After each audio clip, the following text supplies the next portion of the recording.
네, 오늘 발표를 이렇게 하게 돼서 정말 영광입니다. 제가 올해 한 25군데를 제가 이렇게 강의를 나갔습니다. 그래서 이제 우리 청렴연수원에서도 한 5번 정도 강연을 한 것 같고요. 그 다음에 이제 공사공단 공기업 이렇게 하고, 그 다음에 이제 지방자치단체, 중앙부처 이렇게 이제 다니면서 뭐 광화문 청사 국제회의관에서도 이제 강의를 했던 기억이 있고요. 그래서 오늘은 이제 제가 이제 발표를 하는데 저희가 했던 일이 바로 올해의 성과이고, 그 성과에 대해서 구체적인 이제 사례 위주로 이렇게 설명을 해드리도록 하겠습니다. 그럼 적극 행정은 우리가 그 대통령령입니다. 적극 행정 운영 규정이 있습니다. 거기에 공무원이 불합리한 규제를 개선하는 등 공공의 이익을 위해 창의성과 전문성을 바탕으로 적극적으로 업무를 하는 행위라고 이렇게 되어 있습니다. 우리가 그 공무원들이 기존에 일을 할 때 법과 제도, 이 법령에 따라서 업무를 처리했습니다. 그럼에도 불구하고 적극행정 운영 규정에서는 창의성과 전문성을 발휘해서 일을 하라고 합니다. 그런데 공무원들이 법을 생각 않고 창의성과 전문성을 일하게 된다고 하면 나중에 어떤 뭐 기관의 장이 바뀐다거나 했을 때 상당히 불안합니다. 그 당시에는 창의성과 전문성을 바탕으로 일을 했는데 나중에는 감사의 대상이 될 수도 있거든요. 그래서 이제 여기서는 이제 적극행정의 정의 대부분이 나와 있고, 다음 페이지에서는 이 적극행정을 했을 때 공무원들에게 어떠한 인센티브를 줘서 국민들에게는 실질적 혜택이 돌아가는지 그 부분도 언급해 드리도록 하겠습니다. 이 적극행정이 있는 반면 소극행정이 있습니다. 그래서 우리가 이제 소극행정이라고 하면 우리가 일상적으로 알고 있는 또는 국민들이 제기하는 그런 소극행정의 개념하고 많이 틀립니다. 그래서 이게 소극행정은 법령상 이렇게 나와 있습니다. 여기도 주어는 공무원입니다. 그래서 이 적극행정과 소극행정에 대한 법 적용은 행정기관만 적용이 됩니다. 그러다 보니까 우리가 공공기관, 공기업, 공단 이런 데는 아직 그 적용을 받지 않습니다. 그들은 적극행정 이런 게 들어오더라도 그냥 일반 민원으로 처리하게 됩니다. 그런데 이제 그 행정기관은 이 적극행정 운영 규정에 따라 처리를 하게 되는 것이죠. 그래서 여기에 소극행정은 공무원이 부작위 또는 소극적 업무 행태로 국민 권익을 침해하거나 국가나 지방재정상 손실을 끼쳤을 때 드디어 소극행정입니다. 그런데 일반적으로 소극행정이라고 하면 다 대다수가 이 앞단을 원인을 가지고만 소극행정이라고 합니다. 그래서 이 소극행정은 원인과 결과가 결합돼야만이 소극행정에 드디어 이르는데, 대부분의 소극행정은 원인만 가지고, 또는 어떨 때는 뭐 불만족이다 이렇게 해서 소극행정을 제기하고 있습니다. 또는 늑장 처리. 늑장 처리인데 이게 되게 모호합니다. 얼마나 늦게 해야 늑장 처리인지 이런 것들은 되게 이제 그 논란의 여지가 있습니다. 그래서 여기에 소극적 업무 행태라는 부분이 아직 구체적으로 다양한 사례가 확립은 안 돼 있습니다. 그래서 명백한 거는 공무원이 부작위. 부작위에도 이제 판례들을 보면 되게 많이 승소하는 것도 있고 패소하는 사례도 있습니다. 부작위에 대해서. 그래서 그래도 아직까지는 부작위는 명백합니다. 공무원이 아무것도 하지 않았을 때는 바로 소극행정이 될 수도 있습니다. 그래서 이제 제가 이렇게 강의 드렸는데요. 이제 돌아가시면은 적극행정 운영 규정을 한번 읽어보시고요. 그 규정 대통령령입니다. 여러분들에게 공무원들에게는 그 좋은 보험적 혜택이 있습니다. 그 다음에 이제 그 지방공무원은 행정안전부가 만든 지방공무원 적극행정 운영 규정이 있습니다. 제가 이제 이렇게 설명을 드렸고요. 이제 과거에 우리가 적극행정 이랬습니다. 과거에는 적극행정이 공무원들이 자기가 스스로 열심히 했던 것을 적극행정이라고 이렇게 올렸습니다. 그런 반면에 2021년도 7월에 국민들의 어떤 아이디어를 받아서 적극행정을 해보자 해서 적극행정 국민신청 제도가 만들어졌습니다. 그거를 국민권익위원회가 맡았습니다. 그래서 이제 저희가 이 적극행정 국민신청 제가 나눠드린 그 책자에 그 구체적인 사례들이 이렇게 나와 있습니다. 참고해 보시면 좋을 것 같고요. 올해도 그 저희 권익개선 국장님께서 이제 집필을 많이 해주셔가지고 올해도 적극행정 국민신청 사례집판이 지금 제작되고 있습니다. 그래서 내년 1월이면 발간될 예정입니다.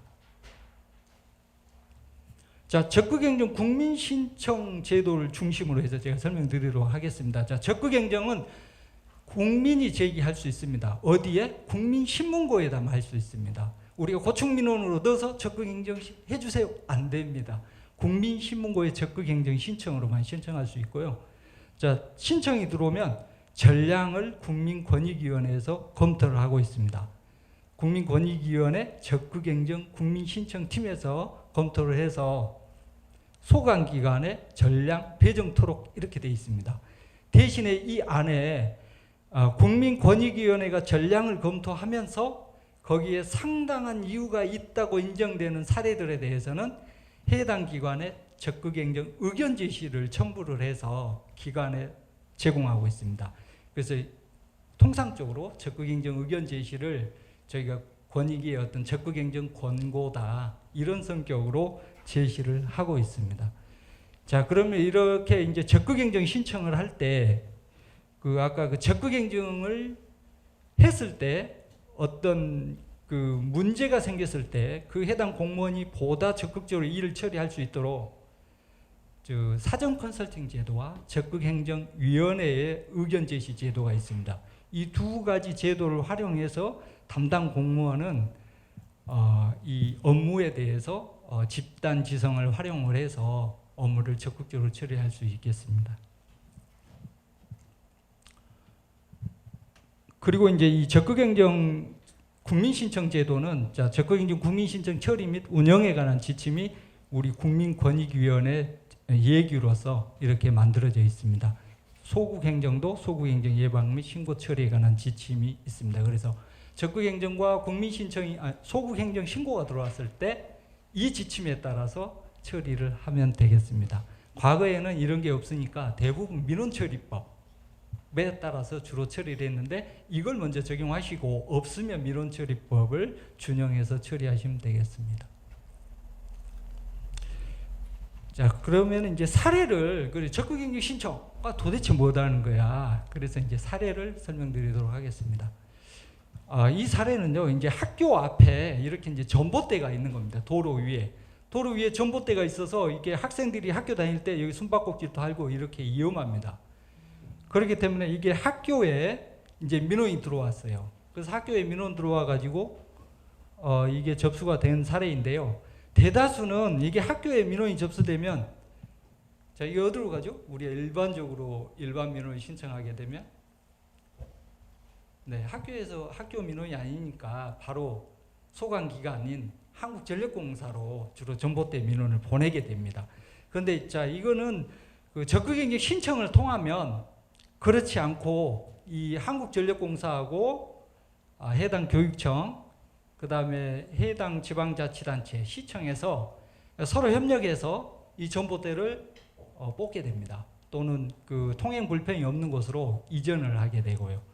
그래서 우리가 이제 그 전봇대 관련은 들어오면 한국전력공사에서도 이 전봇대 민원이 들어오면 전봇대를 옮기는 작업은 실질적으로 이 주변을 개발하는 그 개발 회사가 그 전봇대를 이설해야 되는 거 맞고요. 그 한전에서도 이 전봇대를 움직일 때는 하나 옮기는데 1,500만원에서 2천만 원 소요가 된다고 합니다. 그래서 1,500에서 2천만 원을 내시면 우리가 공사를 대신 해주겠다. 이렇게 일반적인 민원에서는 그렇게 나오는데 자, 이거를 적극행정 신청으로 들어오게 되면 이렇게 해결이 됩니다. 주로 지금까지 잘 해결이 되어 왔습니다.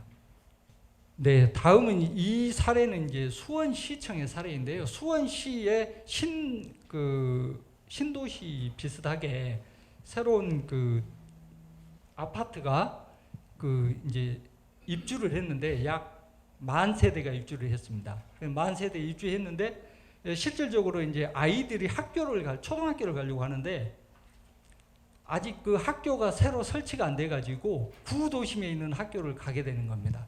그래서 구도심에 있는 학교를 가게 돼서 아이 손을 잡고 학교를 가봤는데 학부형들이 가보니 도로가 아주 쓰레기로 방치되어 있고 뭐 범죄자도 나올 것 같고 그 다음에 자동차도 막 골목에서 튀어나오고 이래서 불안해서 이 학교 통학로에 대해서 안전대책을 좀 강구해달라는 집단 민원이 제기됐습니다. 그래서 이 집단 민원이 일반 민원으로 수없이 수원시청에 제기됐었습니다. 근데 해결이 안 됐는데 적극행정 신청으로 들어왔습니다. 그래서 이 적극행정 신청으로 들어와서 오른쪽 그림과 같이 저희가 이제 현장 조사도 가서 아까 의견 제시라는 권고를 내렸는데 이렇게 보시는 바와 같이 아주 쾌적하게 도로 공사가 완결이 됐습니다. 네, 다음 사례입니다. 아직 시간이 주고 안 해주시는데요. 네, 그 다음 사례인데요. 자, 이 사례는 우리가 그 서울 은평구에 가면 구기터널이라고 있습니다. 구기터널에 가면 구기터널을 통과하자마자 왼쪽 사진을 보시면은 이게 가운데 2차로인데 가운데 이렇게 실선이지 않습니까? 실선이어 가지고 여기서 오른쪽에 주택이 있고 오른쪽에 이제 먹거리 상가도 있습니다. 근데 1차선을 탔던 차들은 오른쪽으로 못 갑니다, 이걸. 그래서 이거에 대해서 그 서울경찰청에 지속적으로 민원이 제기됐었습니다. 수년 동안. 그래서 이거에 대해서 해결이 안 됐는데 적극행정 국민 신청이 들어왔습니다. 그래서 제가 현장 조사 가서 제가 다 찍은 사진들입니다. 이런 게. 그래서 이걸 했는데 오른쪽 표를 보시면 가운데 선이 점선으로 바뀌었지 않습니까? 네, 그래서 이렇게 점선으로 바뀌어서 지금은 차선을 자유롭게 변경을 해서 이렇게 그 자기 집도 빨리 찾아갈 수 있게끔 이렇게 변경된 사례입니다. 네, 다음 사례는요. 우리가 혹시 단양에 그 구경시장 가보셨나요? 그 충북 단양에 구경시장 가시면은 그 마늘빵이 아주 유명합니다. 여러분도 혹시 거기 가시면은 이 마늘빵을 이제 받기 위해서는 그 대기 번호표로 1시간 기다려야 돼요. 그래서 미리 가자마자 바로 대기 번호표 받고 주변 여행을 한 다음에 딱 가서 찾으면 정확하게 찾을 수 있어요. 근데 이 구경시장이 전통시장인데 그 안에 이렇게 소화전 같은 거 위에다가 누가 짐을 막 올려놓고 이래서 화재가 났을 때 소화전이 안 보입니다. 그래서 이게 이제 그런 건이 민원이 계속 제기되는데 안 됐습니다. 그래서 적극행정 신청이 들어왔습니다. 그래서 이제 거기 이제 이 전통시장을 갔는데 이 소화전에 대해서 권익위가 이 화재 예방 대책을 강구하라고 저희가 이제 공고를 내렸습니다. 그래서 아주 지금 가보시면 눈만 돌리면 소화전이 어디 있고 소화수가 어디 있고 방화수가 어디 있고 이게 다 엄청나게 많은 표시가 위치 표시가 돼 있어서 바로 네 감사합니다. 네 쿠폰 드리겠습니다. 네 그럼 아직 4분이 남았다는 건가요? 네 계속 하시면 됩니다. 네 감사합니다. 그래서 그 전통시장에 대해서 이 화재 예방 이런 게 엄청 잘 정비가 된 사례입니다. 그래서 여러분들 아마 이 도로에 가면 소방수 이렇게 옛날에는 이렇게 그 소방수가 이렇게 하나만 빨갛게 올라 있었거든요. 근데 지금은 가보시면 주변에 이렇게 테두리 노랗게 해서 다른 짐들을 못 싸게 또는 차가 와서 그걸 건드리지 말게 이렇게 다 정비가 된 게 이런 사례로 전파가 돼서 되는 겁니다. 네, 다음은 이제 이 하수도인데요. 이건 순천시 사례입니다. 순천시에 이제 그 가정집에서 자기가 정화조를 묻었는데 이 하수도 요금을 똑같이 내라는 거예요. 그래서 정화조를 나는 묻어서 좀 더 깨끗한 물을 배출을 하는데 정화조를 묻지 않는 가족하고 똑같이 하수도 요금을 내라고 그러냐? 이건 불합리하다. 이렇게 고쳐달라. 이렇게 온 겁니다. 그래서 이제 이게 적극행정 신청이 들어왔고요. 국민권익위원회에서는 해당 이게 조례에 있습니다. 요금 감면에 대한 부분. 그래서 저희가 조례를 개정할 것을 권고를 내렸습니다. 그래서 순천시에서도 조례에 이 정화조를 심은 가구에 대해서는 하수도 요금을 10% 감병해 주는 걸로 조례를 제정했습니다. 네. 여기까지만 해야 될까요? 자, 혹시 여기가 어딘지 아시겠습니까, 여러분? 네. 여기가 이제 강남에 코엑스 있는 곳입니다. 그래서 이제 코엑스 앞에서 저희가 최근에 무슨 행정심판 무슨 그 회의도 했었어요. 근데 거기서 보니까 야, 현장이 너무 좋아서 이게 좋은 사진이다. 이제 얼른 찍었거든요. 자, 여기 보이는 가운데 있는 게 이게 건설 공사장에서 쓰는 그 말뚝 받고 말뚝 뽑는 기계입니다. 그래서 이게 항타기 또는 항발기 이런 용어를 씁니다. 전문적 용어로. 근데 여기 보면 왼쪽에 다리가 왼쪽에 2개가 있지 않습니까? 근데 이게 이제 그 산업안전보건 기준에 관한 규칙이라고 노동부령에 있습니다. 이게 90년대에 만든 기준인데 과거에는 이 발이 2개지 않습니까? 이 기둥 이게. 근데 3개가 설치되어야 된다. 이렇게 30년 전에 만든 규정을 가지고 계속 안 고쳤어요. 그래서 건설 관련 이런 단체라든지 이런 데서 안 되니까 적극행정 국민신청을 했습니다. 그래서 적극행정 우리가 보니까 30년 된 사문화된 조직이 조문이고 현실에도 맞지 않다. 그리고 또 파악을 해보니까 요즘 저런 기계도 안 나옵니다. 다 발이 2개 기계밖에 안 나와요. 기술이 발전을 해서. 그래서 이거 당장 고쳐야지. 그래서 이걸 공고를 내려서 이 3이라는 것, 그 다음에 다리가 2개가 된다. 이걸 고치는데 90년대에 만든 규정이 22년에 고쳐졌어요. 그래서 이게 법령의 개정 사항이라 상당히 오래 걸렸고요. 네, 그래서 이것도 잘 된 사례로 보여집니다. 이건 이제 최근 사례입니다. 이거는 이제 춘천시에 밑에 보면 2,750세대가 새로 입주를 하고 있습니다. 새로 입주를 하고 있는데 여기에 이제 초등학교를 하나 만들어 달라는 거예요. 그래서 이게 춘천시 강원도 교육청 교육부 아무리 해도 민원 내도 이거 집단 민원 내도 안 된 겁니다. 그래서 이제 이분들이 어떻게 국민권익위원회 적극행정 신청제도 이거를 알고 신청을 했습니다. 그래서 이거에 대해서 저희가 현장 열심히 나갔습니다. 열심히 나가서 이렇게 보면서 왜 안 되냐? 그러니까 왼쪽에 보면 성원초등학교가 있거든요. 성원초하고 새로 만들었는데 여기가 있는데 이 거리가 1.5km다. 1.5km 이내는 학교를 설치할 수 없습니다. 이런 얘기가 나왔어요. 근데 그게 재는 방식에 또 차이가 있을 수 있습니다. 그래서 뭐 당장에 이렇게 되면 학생들이 1.5km, 초등학생들이 1.5km 저는 산길을 간다는 것은 상당히 위험한 일이죠. 특히 강원도 특성상 눈이 많이 올 거고. 그래서 이제 고민해서 그래도 학교를 만들어주는 게 맞다. 이게 현실적으로는. 그렇게 이제 권익위에서는 그런 쪽으로 의견 제시를 해서 이게 올 9월에 예산 여기 확정됐습니다. 일단 그렇게 해서 그래서 이제 2029년에 학교가 설치되는 걸로 이렇게 해결했습니다.